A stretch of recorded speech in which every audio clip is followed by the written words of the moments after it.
Jerry likes to paint with, his guitar tones, so we have to have lots of options available. Too many doubles and overdubs with the same mic chain, and the singer's really tight, it'll sound like phasey. Making sure guitars are done first, and those are in tune, and then you bring the bass in, if it's the overdub. I would track it with 3 mics, just in case I wanted to build a double or a triple out of something. Do you have a preferred vocal chain for recording vocals? In today's episode, we talk about recording rock with Paul Fig. He has worked with bands such as Alice in Chains, Deftones, and Slipknot. Hey Paul, welcome to the show. It's great to have you here. Thanks for having me. What is the part of making a record that you enjoy the most? The part that I enjoy the most is dealing with, the whole band. Mm-hmm. It's just such a pleasure to, get these excited kids or, adults all in a room and get them comfortable and just have everything dialed for them. So when they sit down, put their headphones on, they don't have to think about anything else except their job, creating music and connecting with the other musicians. And I think that's it's a little underrated these days, but I think it's the most luxurious thing an artist can do. Mm-hmm. And what's your ideal way of recording a band? Do you prefer having them all play together, or do you prefer record them separately? I prefer to track live. I run and own a recording studio in North Hollywood called Dave's Room, mm-hmm. and it was a 1970s built studio to compete with A&M and Ocean Way. Oh. So it's like a little mini version of Studio B at A&M. The walls are all like 1.5 feet thick, and you just can't build this now. But everyone's got a line of sight. We have a great cue system. We have 60 plus mic pre's in the control room, and boom, you just go. Great. And do you think it's important to listen to the singer while recording the tracks, or do you believe? Yes. Do you believe it improves the performance? Yes. If we're not using click tracks, then you definitely want the singer to help push the vibe through. Everyone's going to breathe in time through the song, but the singer's got to, is kind of like flying the ship musically. Mm-hmm. The drummer's the engine, but the singer is kind of like the one delivering all the important emotional things. So, yes, I think it's super important. Mm-hmm. And what percentage of the bands you record now are actually able to record together? I would say like 90%. Really? Cool. Yeah. I just had these kids from Laguna called Politics. They came in last year, and they just fell in love with the process. We tracked 4 songs in 2 days. I mixed it and I sent it back, and their friends are like, "Wow, how'd you do that?" And it was a little rough. That was their first time, but they wanted to come back, and they just knocked it out of the park. The singer has great lyrics and a great voice and can sing, and everybody can play, which is such a treat nowadays. Like hey, no click, just listen to each other and lock it in. Cool. I think that's truly the luxury of recording right now, because people just can't do that. It seems like artists, it seems like the bands are kind of thinning out, and artists who have a vision will just meet up with a producer, and they'll sit in a room and they'll create it, which is, to me, kind of the opposite of what you're trying to capture. Because that's just, they come in with no idea, and you leave with a song. Now, that sounds like work. And it kind of, it's like, hey, can you just turn your emotions on and off like that quick? Mm-hmm. So, it's like painters. Hey, do you feel like painting today? No, I don't. I'm just going to go on a walk and think. So, those people that do that are talented, but I think this is the actual luxury of being able to get everybody into a room, and, you can track, depending on how well rehearsed, you can track, a whole band and have 5 songs at the end of the day ready to mix if they know what they're doing. So when you're tracking live, the whole band is in the live room? Yes, but bass cabinets and guitar cabinets are isolated, and then there we have a vocal booth as well. So, and if there's a piano player, there's a piano booth. Mm-hmm. So everyone gets isolated, everyone gets mic'd up, and we dial in the sounds, make sure they're really close to what they need. Here at the studio, we're lucky we have a Vincent Van Hoff control room, and what you hear is what it is. That makes it super easy because when you leave the studio to mix, it's halfway there already. Cool. And so what are the most common challenges you face when recording a live band in the studio? Tuning. And tuning and self-intonation. If they're pretty green and they don't know how to listen to the sound or themselves or understand how to hear if something's out of tune, everyone gets so excited when they're in the recording studio. They might dig in a little more and pull the strings.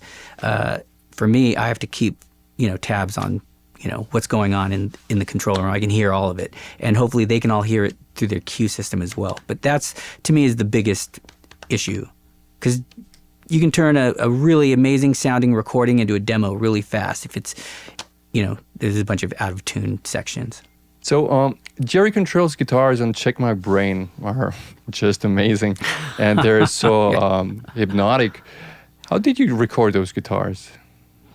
That was a massive setup. So, we have, one, you have Jerry Cantrell. I mean, the guy just, he's an amazing player.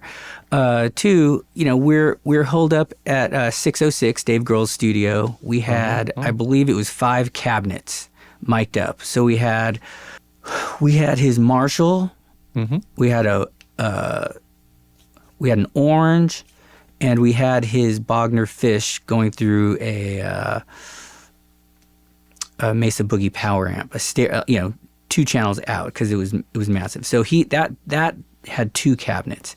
And I think there was one more cabinet with what other head was that? Anyways, so we have 5 cabinets, and they all have 2 microphones on them.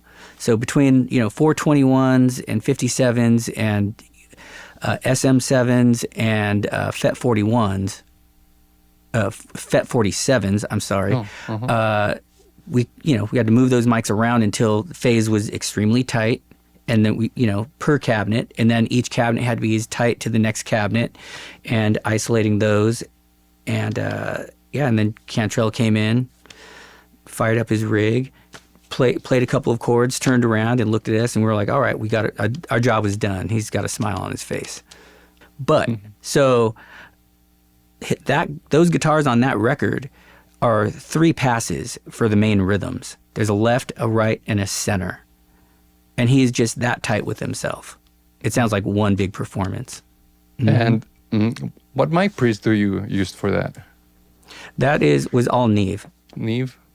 Yeah. So this was the Neve board that was at Dave Grohl's studio before he purchased the Sound City Neve. So this was an inline console. It was, pretty slick and lots of, a little bit more modern than the 8028. But still great sounding desk. So how do you deal with phase cancellation with all those mics? I remember this was, I guess, back in 2006 or something like that, working on Michael Wagner's studio. I remember the way he did it was just using like headphones. The amp was really loud. He was using, I don't know, some kind of, maybe the noise of the amp or some kind of white noise, and then like I think he panned the microphones, and when the sound came from the center, the phase was just perfect. Something like that. Yeah. If I remember right. So how do you do that? I guess that's one trick. I haven't heard of that one, but it makes sense. So what I do is, I'll find the sound with on one speaker, and then my cabinets are, they'll all be the same speaker. Either 65, 75s or vintage 30s. Dial in a sound with the one main speaker, and then on the next speaker, positioning that mic to where it is, as close. Now I'm looking at capsules, how far the capsule is from the grill. Okay. And I'll pull that capsule back and forth until, visually it looks like it's right on, and then I'll go back to the control room. And we'll play, and I push that fader up until it cancels out. And if I can't get that fader to cancel out, like really make that original mic signal as thin as it possibly can be, then I've got to move the mic around some more. Make sure I can really, make sure that that's adding. So once I get that in place, then I just blend in and have whichever microphone to lead, and then tuck in what else I need to hear rather than just going straight to an EQ. And how loud were the amps? Very loud. Very loud. Yeah, very loud. Like, we want the speakers to push, and we want the amp to do most of the work instead of the mic pre's you have to gain up a mic pre. So we're pushing into the microphones pretty loud. And before I forget, the Fed 47s were for like room mics, or they were close to? They were right on the speaker cabinet. So that's what made checking phase difficult, because that capsule is in the middle of this, it's kind of a cylinder. So you have to figure it's about almost an inch away from, if you're right up on the grill, you're almost an inch and a quarter away. So now if you've got a 421 or a 57, you have to make sure that microphone is the same distance from that speaker. Does that make sense? Yeah.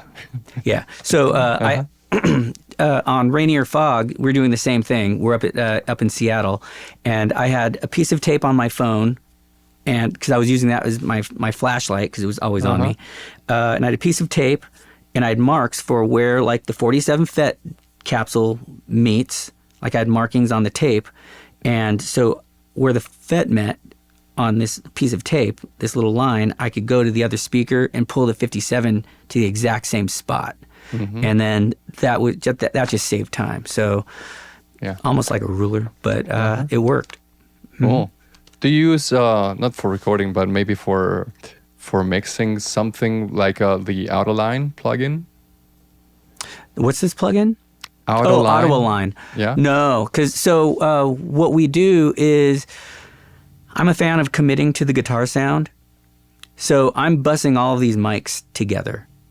So creating one sound. So it's and you can't change it. It's if somebody else is going to mix this thing, they can't goof that up because it's already been summed down. However many mics there were to create it, it's one track. And I really like that because I get sessions and everything's got an output and everything's got a track, and I'm like, all right, well, I just imported all these audio files. All my faders are at 0. Is this where they wanted these tracks? Whether it comes from, Logic or whatever, DAW they're using. So I like to commit. That's perfect. So was there any distortion pedal used, or was it just the amps? We were getting the gain from the amps. If we need an extra little push, like it was the Laney Clip. That was that other amp. Okay. So and that just has an insane breakup. But that amp, it's kind of on the cleaner side. It's super loud, but that clip circuit is so wild. But we'll stick like a TS-808 on there, like a tube screamer. Like so that would be the or? only. Cantrell has one of those new hardwired versions, the reissue, and it sounds great. Cool. Is Jerry usually in the control room or in the live room? If they're tracking with Sean, they'll all be in the live room.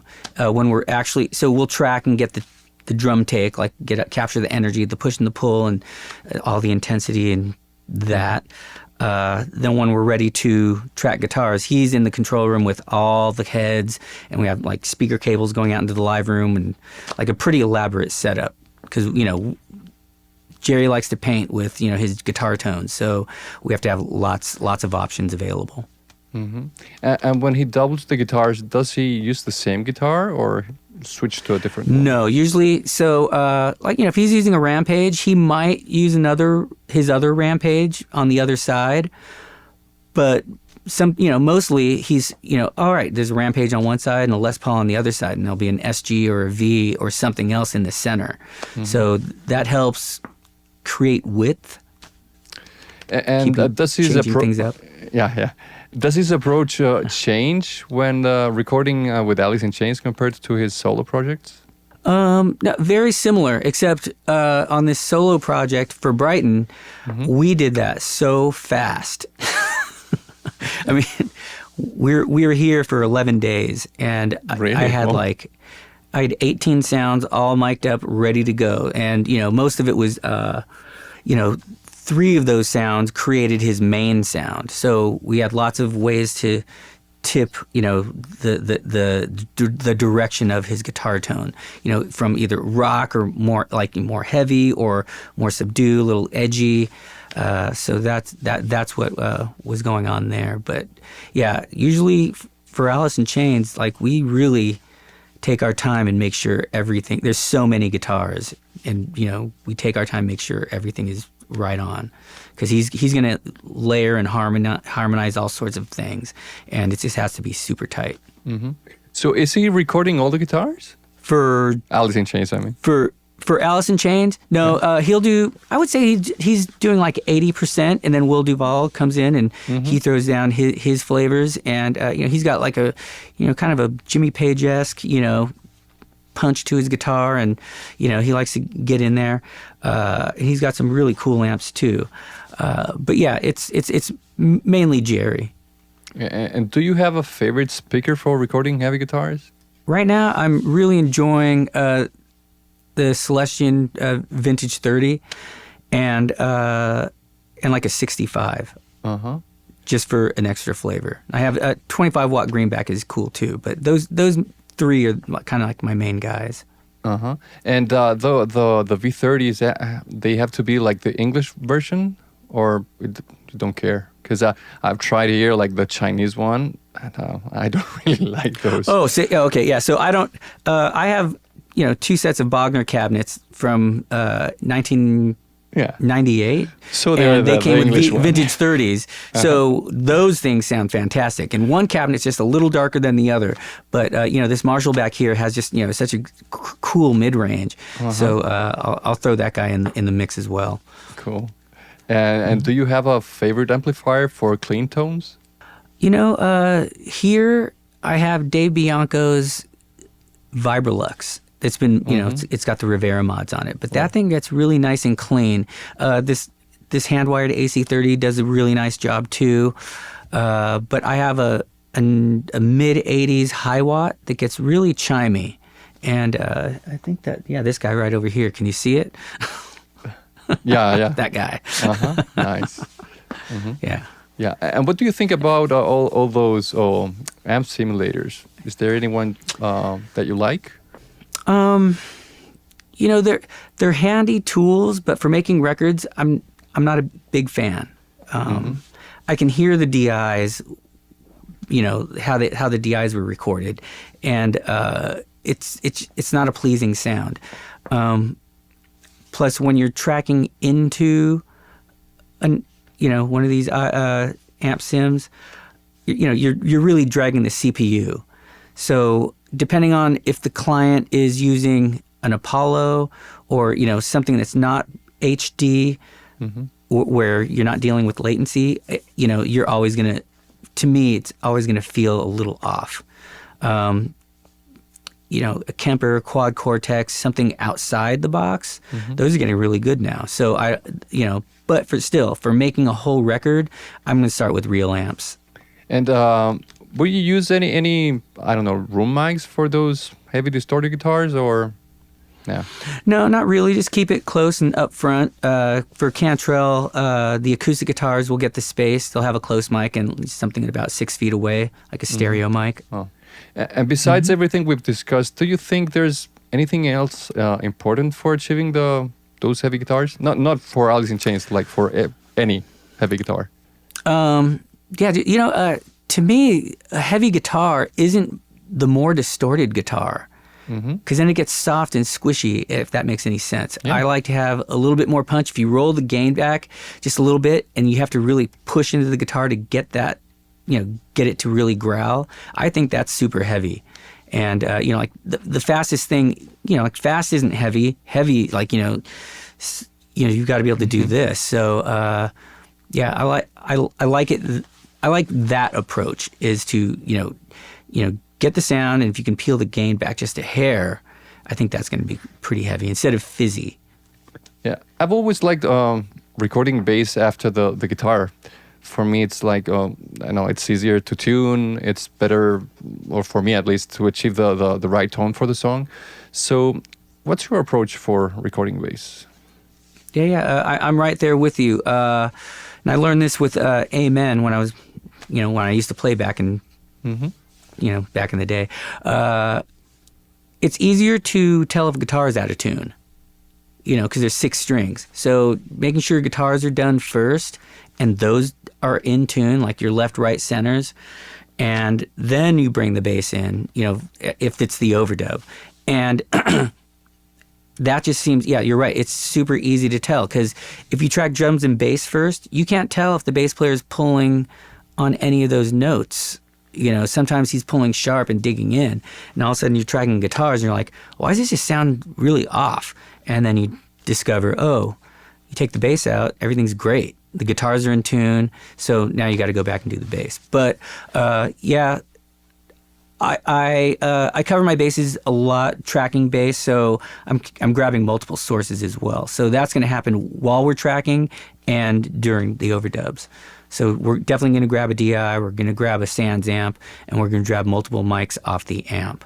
And then I can just blend that during the mix. Do you have a favorite DI for bass? I do. Joe Barisi and his buddy over at JT Amplification designed and built this DI called the Alpha, and it's fantastic. It's got, you go right into a couple of tubes. There's a drive knob. There's EQ switches to make it dark, deep, push the bright, push the mids, or just leave it flat. So it's super versatile and it sounds great. Cool. And if you need to distort the bass, what do you usually use? If I need to distort like the whole amp chain, then I'll use something.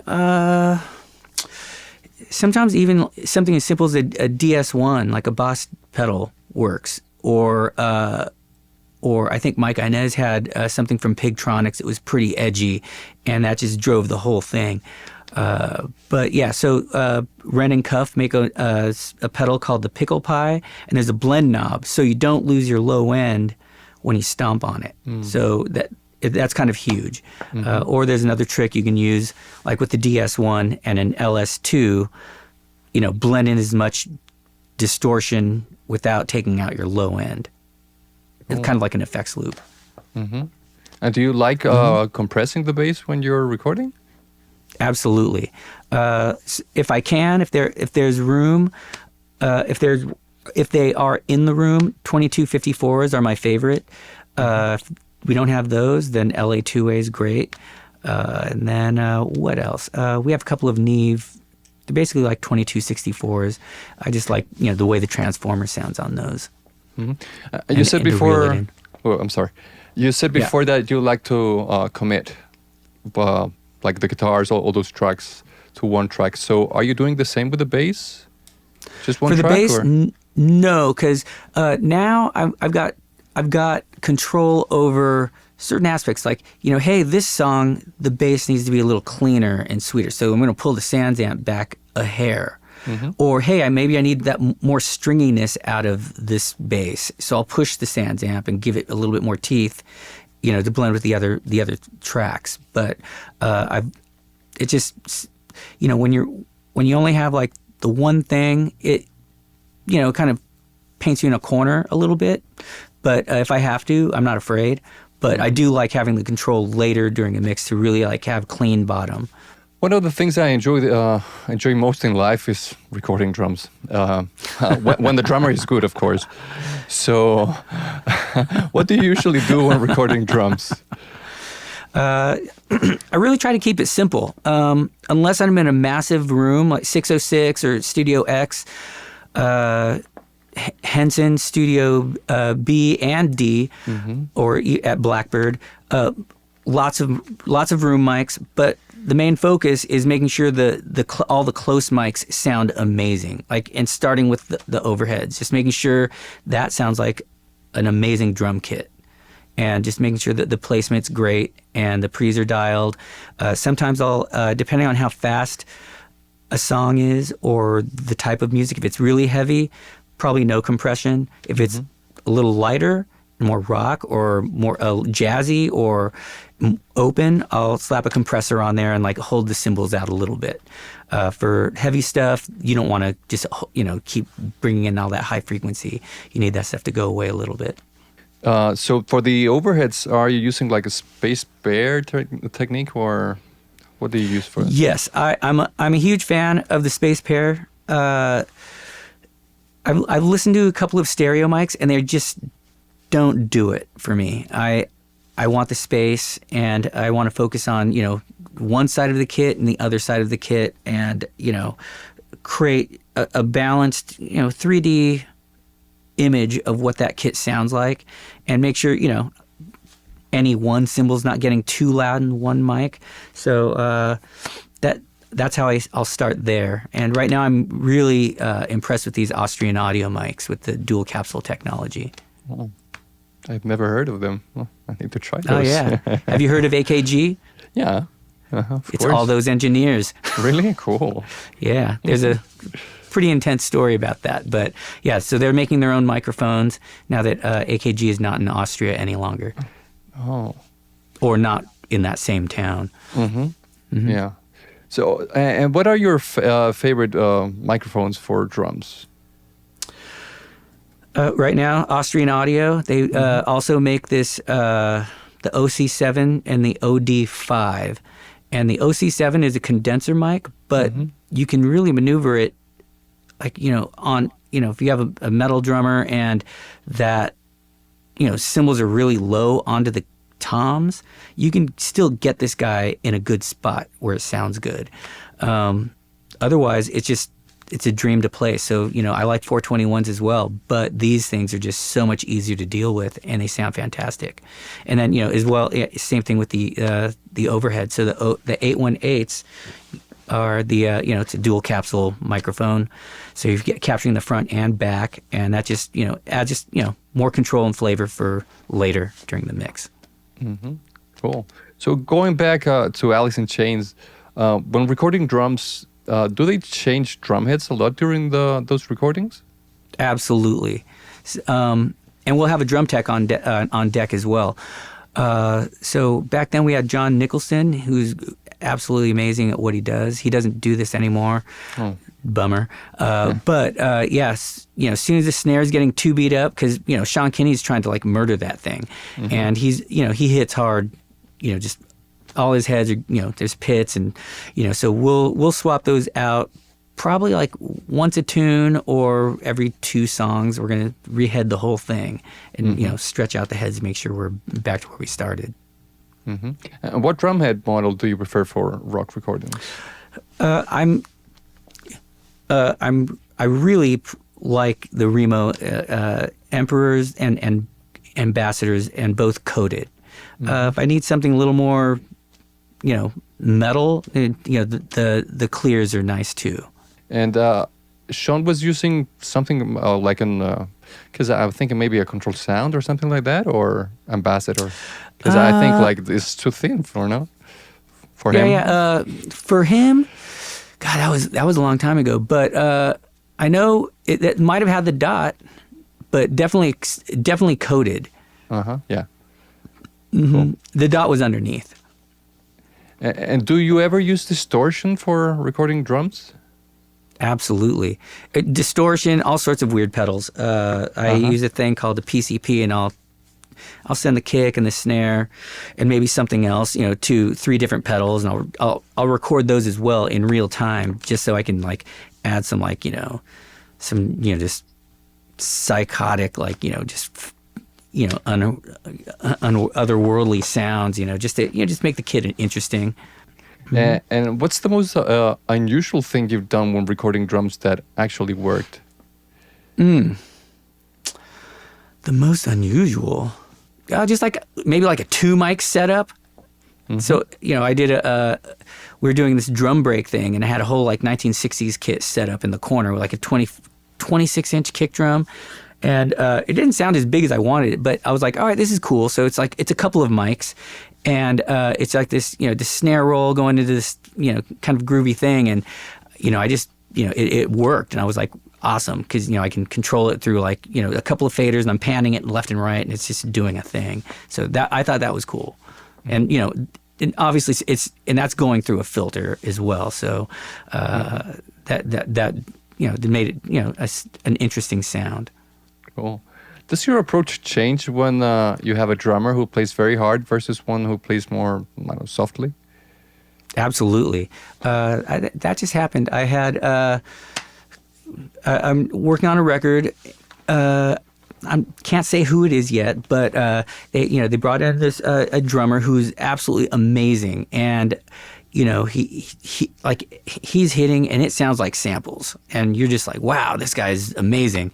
And then the next time we do the session, that guy's on tour, so we can't use him. So they bring in this other guy, and it's like, all right, this guy sounds amazing too, but he's got such a lighter touch, but there's something really interesting happening. And, these sound like samples too, but in a totally different way. And it was just, interesting to hear back to back, with the same band and these two different drummers. Mm-hmm. So, and what things do you do differently? Well, definitely. So I'm gaining things up a little bit more. I can get things on the, pull things away from the kit a little bit, because if a heavy drummer and you're smashing cymbals, you want all your mics on your actual drum pieces to be a little closer, so to try to reject all the cymbal noise. But if you got somebody who plays light, it's like you can pull those mics back a little bit, and you just get a little bit more of an open sound. And what's the most important thing for capturing the energy and the emotion of a singer when recording rock? Well, one, make them absolutely comfortable, so they don't have to think about anything. It's just them and the music, and just make sure they have an amazing cue system. If they can't hear themselves, they can't immerse themselves in the music and get their vocal. That's kind of the hardest part for singers, making sure their cue mix is what they need to hear. Some singers don't, just louder till they have their headphones off. So hey, turn that down. And then just bring up all the pieces you need until it's right where you get it, and you can still hear your voice in your head. I was gonna say that's like the hardest part for the singer, I think, is making sure that the cue set up, and for recording, having the headphones really dialed in really helps. Do you usually control the volume for the cues for them? I do not. So we'll send to these cue box, like the Hearback Pro. And there's 16 channels, so it'll be kick, snare, kit, a bass, your guitars, and keys if there are any, and then vocals. So they can really dial in what they need to hear as opposed to what I think they need to hear. If I'm working with Jim Scott, we're creating a mix off the desk, and then we call that Jim's mix, and then we feed them, hey, do you need more kick and snare? Do you need more view? Like, do you need more vocal? Do you need more bass? So those options are already on the box as well. And that's a 16-channel cue setup too. And do you have a preferred vocal chain for recording vocals? I like to keep things extremely simple. Right now I'm really enjoying our U87. The Austrian Audio 818 was surprisingly awesome when I just had this band in, and I was like, hey, let's check this out, because we did a shootout between the M49, the U87, and the 818, and the singer loved the 818, and it just had this amazing texture to it. Oh, now I need to try those microphones. Yeah. I think DPA just took over distribution for them, so they're in a little transition, but I think it's going to be awesome. I mean, they're fantastic microphones. And with budgets getting smaller, how common is it's to do mic shootouts to find the best microphone for the singers these days? Just set them all up. Set them all up, and if you have 4 of the same, or how many ever mics you're going to shoot out, or just use the same mic pre, so you're not auditioning different mic pre's. Just have them go through a little section real quick. Do a verse, do a chorus, and see what fits. Because the singer wants to be able to push into the mic, and if they don't feel like they can't, or hey, this sounds compressed, and there's no compression, then we'll figure out, well, why is that? Does this have a transformer? Does it not have a transformer? Are we hitting the pre too hard? is the compression set properly? But I'm going to go microphone, mic pre, compressor to tape, and that's it. Just keep it extremely simple. And do you usually do that just before he's like have like a vocal session, or maybe before it's like the band starts recording the basic tracks, or? Yeah, well, we'll set that up and dial it in while they're doing their basic tracks. If there's no click and they're singing along, we'll do that.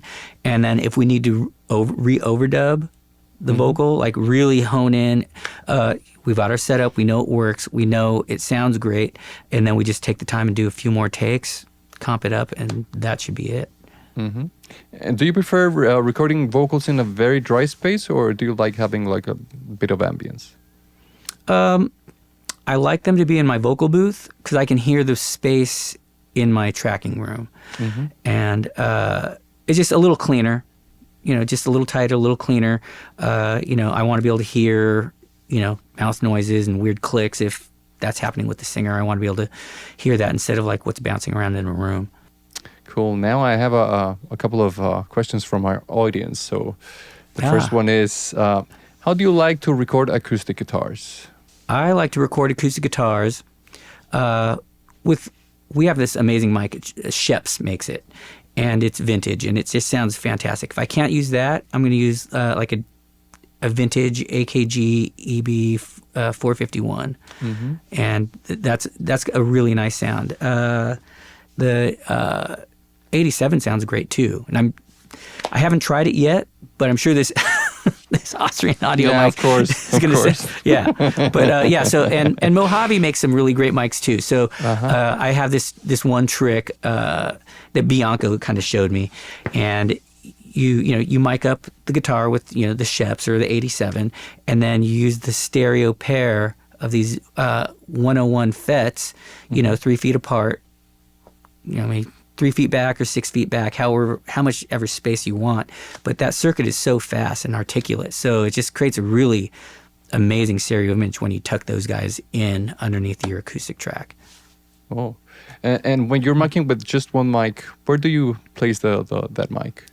I'm gonna be just about where the sound hole is, pointed at the 12th fret. Cool. And I'm gonna not use too much compression. I don't want to pick up too much, string noise. And what compressors do you like to use? For acoustic guitars, I like to use the DBX 160 VU. And if I don't have that, a regular 160X is fine. Or if I want a different flavor, I've got a couple of choices of 1176s. Here's another question. What are you using on your mix bus these days? These days, I am using 2550 API stereo bus compressor, and I'm going into Tube EQ, the A Designs hammer, and then I come into Pro Tools. I'm also using like the Lindell transformer, and I've got, like, just for reference, the adapter AB, but keeping it pretty simple. Is there a sample rate you prefer to use when recording? Well, if I'm doing TV or movie stuff, I'm going to stay at 48 because that's what they want, instead of downsampling later. But if I'm doing a record, I'll start at 96K, and if it gets out of hand, I'll just leave it there. I mean, like, I always regret not staying at 96K when I'm tracking a band I'm going to deliver to a label. Cool. What vocal chain did you use to record Jerry Cantrell's latest album? Well, you're talking about the new one that Joe Barresi just did, or Brighton? Because I wasn't on the Joe Barresi record. The last one you did. Oh, okay. Yeah, so that was multiple things. We had the Mojave, I think it's the MA1000. Really nice microphone. He has a UA mic pre with a built-in 1176. Have you seen that? So that's Jerry's rack, and so we had that. We also had an Electro Voice 666 that John Travis lent to us, and I had that going through a Neve type mic pre, and then I also had an SM7 going through another Neve type mic pre, and both of those are going through DBX 160Xs. Do you ever track vocals with two mics at the same time?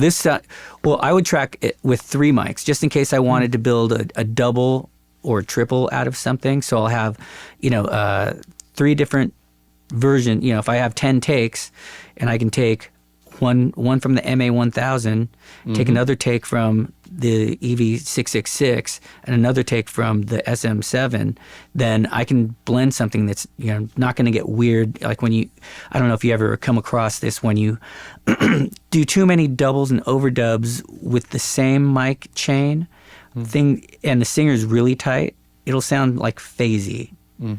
So I'm not a fan of that. So if just changing the compressor or the mic pre can help solve that problem. So I'm going to go one step further and just, hit a different mic. And, doesn't have to be,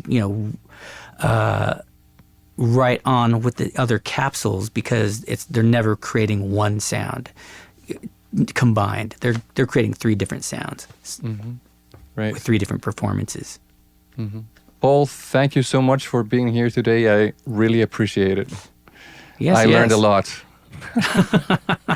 And I'm going to check those mics. I swear. Yeah.